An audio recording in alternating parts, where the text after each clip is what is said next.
ಹೆದರಬೇಡ, fight right night slight tight tight tight. Okay okay anyway time ಆಗ್ತಾ ಬಂತು. God is great. ಒಂದ್ಸಾರಿ ವಿಠಲ್ ಹರಿ ವಿಠಲ್ ಹರಿ ವಿಠಲ್ ಹರಿ ಹರಿ ಎಂದೋದರು ಬಂದ ದುರಿತಕ ನೀ ಬೆದರದಿರು. ದೇವರನ್ನು ಏನ್ ಬಂದ್ರು ಹೆಚ್ಬಿ ಹೆದರಬೇಡ. ಓಕೆ ತಾತಪ್ಪ, ನೀವ್ ಹೇಳ್ದಂಗ ನಾವು ಯಾರಿಗೆ ಹೆದರಂಗಲ್ಲ. ಇವಾಗ NTT-HMB ಅಂದ್ರೆ ನಮಗ ಟೈಮ್ ಆಯ್ತು.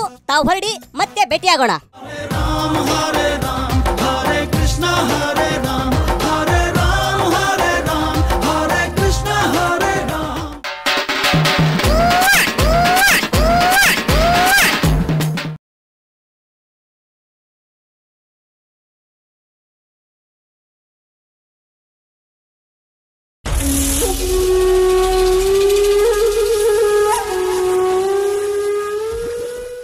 ನಮಸ್ಕಾರ. ಪದ್ಮನಾಭ ಪ್ರಸನ್ನ ವಿಶೇಷ ಕಾರ್ಯಕ್ರಮಕ್ಕೆ ಸ್ವಾಗತ.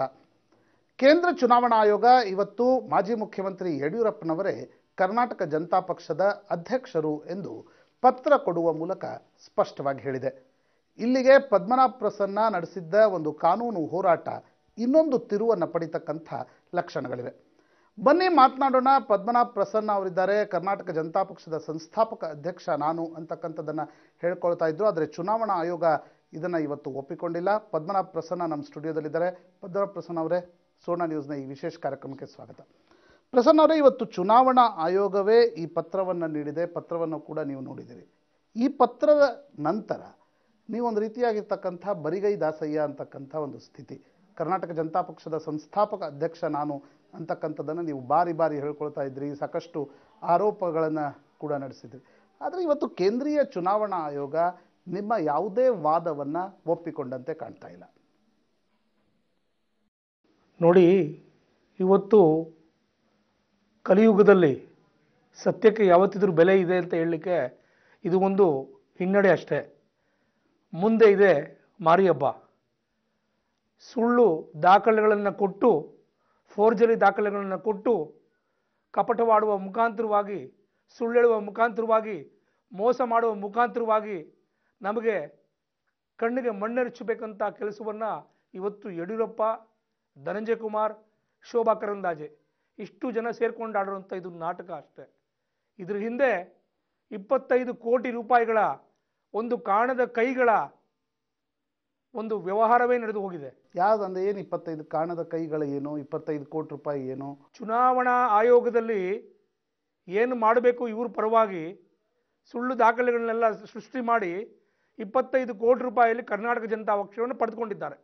ಅದು ಪದ್ಮನಾಭ ಅವರೇ, ಕೇಂದ್ರ ಚುನಾವಣಾ ಆಯೋಗ ಇಡೀ ರಾಷ್ಟ್ರದಲ್ಲಿ ಒಂದು ವಿಶ್ವಾಸಾರ್ಹತೆಯನ್ನು ಉಳಿಸ್ಕೊಂಡಿರ್ತಕ್ಕಂಥ ಸಂಸ್ಥೆ.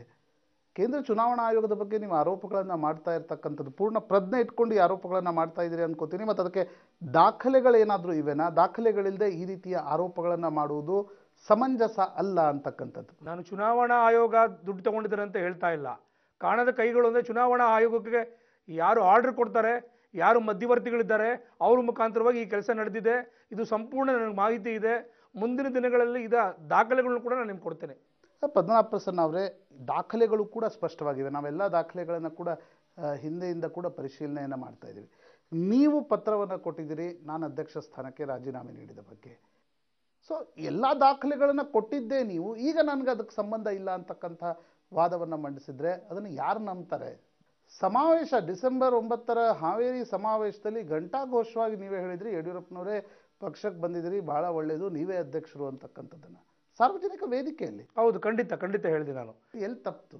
ಎಲ್ಲಿ ತಪ್ಪಿತು ಅಂದರೆ ಅವರ ನಡುವೆ ಏನು ಮಾತುಕತೆ ನಡೆದಿತ್ತು? ವೀಕ್ಷಕರಿಗೆ ಇದು ತಿಳಿಬೇಕು. ಪದ್ಮನಾಭ ಪ್ರಸನ್ನ, ಏನು ಮಾತುಕತೆ ನಡೆದಿತ್ತು ನಿಮ್ಮಲ್ಲಿ? ನೋಡಿ, ಈ ಮಾತುಕತೆ ನಡೆಯುವಾಗ ಧನಂಜಯ ಕುಮಾರ್ ಅವರು, ಶೋಭಾ ಕರಂದ್ಲಾಜೆ ಅವರು, ಯಡಿಯೂರಪ್ಪನವರು ಮತ್ತು ನಮ್ಮ ಇದಕ್ಕೆಲ್ಲ ಮುಖ್ಯ ಕಾರಣ ಪುರುಷೋತ್ತಮ್ ಅಂತ ಹೇಳಿ ತೀರ್ಥಹಳ್ಳಿಯಿಂದ ಬಂದಿದ್ರು, ಅವ್ರು ನಮ್ಮ ಸ್ನೇಹಿತರು. ಅವರು ಮುಖಾಂತರದಲ್ಲಿ, ಅವ್ರ ಮಧ್ಯದಲ್ಲಿ, ಅವ್ರ ಮಧ್ಯಸ್ಥಿಕೆಯಲ್ಲಿ ಒಂದು ಕಾರ್ಯಕ್ರಮ ನಡೀತು. ಆಗ ಅವ್ರು ಹೇಳಿದ್ರು, ನೀವು ನಮ್ಮ ಕರ್ನಾಟಕ ಜನತಾ ಪಕ್ಷಕ್ಕೆ ಬನ್ನಿ, ನಿಮ್ದೇನು ಸಮಸ್ಯೆ ಇದೆ ನಾನೆಲ್ಲ ಪರಿಹಾರ ಮಾಡ್ತೀನಿ, ನಮ್ಮನ್ನ ಅಧ್ಯಕ್ಷರನ್ನ ಮಾಡಿ. ಫಸ್ಟು ಧನಂಜಯ ಕುಮಾರ್ನ ತಾತ್ಕಾಲಿಕ ಅಧ್ಯಕ್ಷರನ್ನ ಮಾಡಿ, ಅವ್ರದ್ದಾದ ನಂತರ 9ನೇ ತಾರೀಕು ನಾನು ಪಕ್ಷಕ್ಕೆ ಬರ್ತೇನೆ, ಬಂದ ನಂತರ ನಿಮ್ದೆಲ್ಲ ಸಮಸ್ಯೆ ಪರಿಹಾರ ಮಾಡ್ತೇನೆ, ನಿಮಗೆ ಮುಂದೆ MLC ಮಾಡಿ ಮಿನಿಸ್ಟ್ರು ಕೂಡ ಮಾಡ್ತೇನೆ ಅಂತೇಳಿ ಪ್ರಾಮಾಣಿಕವಾಗಿ ನಮಗೆ ಆಶ್ವಾಸನೆಯನ್ನು ಕೊಟ್ಟರು. ಆ ನಂತರದಲ್ಲಿ ಅಲ್ಲಿ ಜನರಿಗಿರತಕ್ಕಂಥ ಸಂದೇಹ ನೇರವಾಗಿ ಕೇಳ್ತೀನಿ, ಹಣಕಾಸಿನ ವ್ಯವಹಾರವಾಗಿತ್ತು ಅದರಲ್ಲಿ. ನನ್ನ ತಾಯಿ ಸತ್ತುವಾಗ್ಲೂ ನಾನು ತಾಯಿಯನ್ನು ಭಾಳ ಪ್ರೀತಿ ಮಾಡ್ತೇನೆ, ಒಂದು ನಯಾ ಪೈಸವನ್ನು ಅವ್ರು ಕೊಟ್ಟಿಲ್ಲ. ಬಟ್ ಆ ರೀತಿಯ ಮಾತೇನಾದ್ರು ದುಡ್ಡು ಹಣಕಾಸಿನ ಮಾತುಕತೆ ಏನೂ ಆಗಿರಲಿಲ್ಲ. ನಾನೆಲ್ಲ ನನ್ನ ಸಮಸ್ಯೆ ಪರಿಹಾರ ಮಾಡ್ತೀನಿ, ನಿನ್ನ ಸಾಲ ಮುಕ್ತನಾಗಿ ಮಾಡ್ತೀನಿ, ನೀನು ನನ್ನ ಪಕ್ಷಕ್ಕೆ ಬರಬೇಕು, ನಮ್ಮ ಪಕ್ಷಕ್ಕೆ ಸೇರಿ ಒಟ್ಟಿಗೆ ಕೆಲಸ ಮಾಡೋಣ ಅಂತೇಳಿ ಯಡಿಯೂರಪ್ಪ ಅವರು ಸಾಲ ಮುಕ್ತ ಮಾಡ್ತೀನಿ ಖಂಡಿತ ಖಂಡಿತ ಖಂಡಿತ ಹೇಳಿದ್ರು. ಸಾಲ ಮುಕ್ತ ಅಂದ್ರೆ ಏನು ಆಶ್ವಾಸನೆ ಕೊಟ್ಟಿದ್ರು? ಅದೇ ನಂದೇನೇನು ಸಾಲ ಇದೆಯೋ, ಯಾರು ನನ್ನ ಕೈ ಸಾಲ ತೊಗೊಂಡಿರೋದು ಮತ್ತು ಏನೇನು ತೊಗೊಂಡಿದ್ದೀನಿ ಆ ಸಾಲ ಮುಕ್ತ ಮಾಡ್ತೀನಿ, ನಿನ್ನ ಮನೆ ಹೋಗಿದೆ, ನಿನ್ನ ಮನೆ ನಾನು ಮಾಡ್ಕೊಡ್ತೀನಿ, ನಿನ್ನ ಹೆಂಡತಿ ಮಕ್ಕಳಿಗೆ ಜೊತೆಲಿ ಓಡಾಡೋಕ್ಕೆ ನಿಮ್ಗೆ ಒಂದು ಕಾರ್ ಕೊಡ್ತೀನಿ ಅಂತ ಇಷ್ಟು ಹೇಳಿದ್ರು. ಏನು ಕೊಟ್ಟಿಲ್ಲ, ಇದುವರೆಗೂ ಒಂದು ನಯಾ ಪೈಸೆ ಕೊಟ್ಟಿಲ್ಲ ಅವರು ನಮಗೆ.